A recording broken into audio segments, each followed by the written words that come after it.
This John Deere 2140 has had a slight hydraulic leak from one of the couplers ever since I got it a couple of years ago. So just recently it got considerably worse, and I'm taking on the little job of trying to install a repair kit.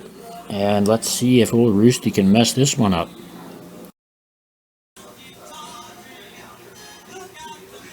Okay, I'm taking on the job here on the 2140.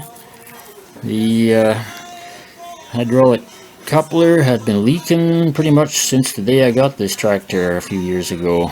Not major problem, but just a few days ago it started to leak pretty seriously, so time to do something.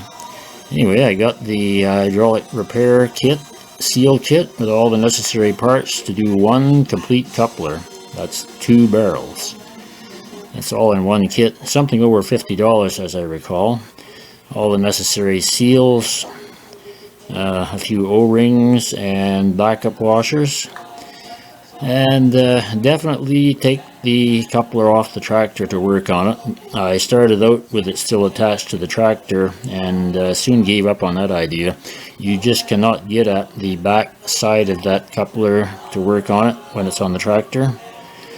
Only 2 bolts holding it on, plus the 2 steel pressure lines. And being in the vise, I had much better lighting and access to clean it up. And I was able to disassemble it without wrecking anything. The old O-rings, as you can see in the picture, were not really all that bad.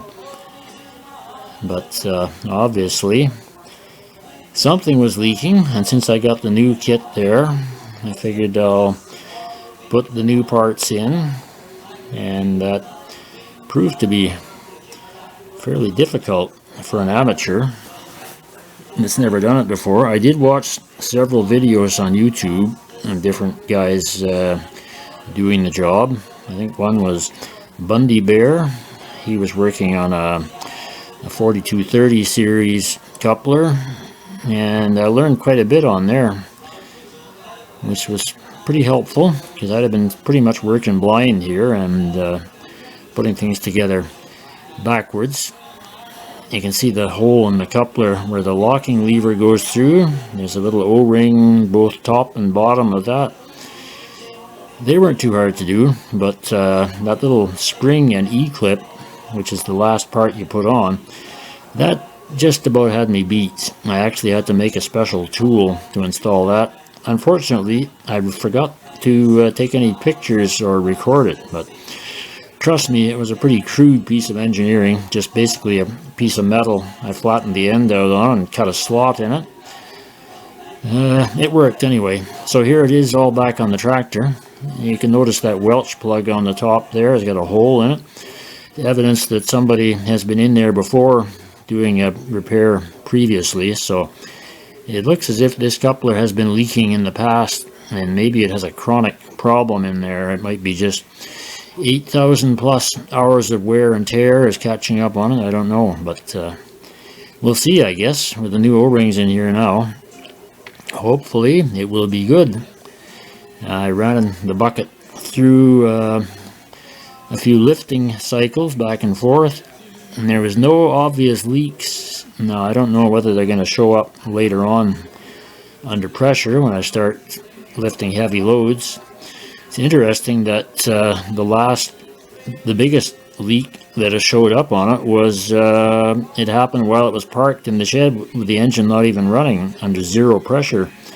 It literally leaked a pool of oil out onto the ground under the tractor. So that was a little hard to figure. I usually expect the high pressure ones to be the worst.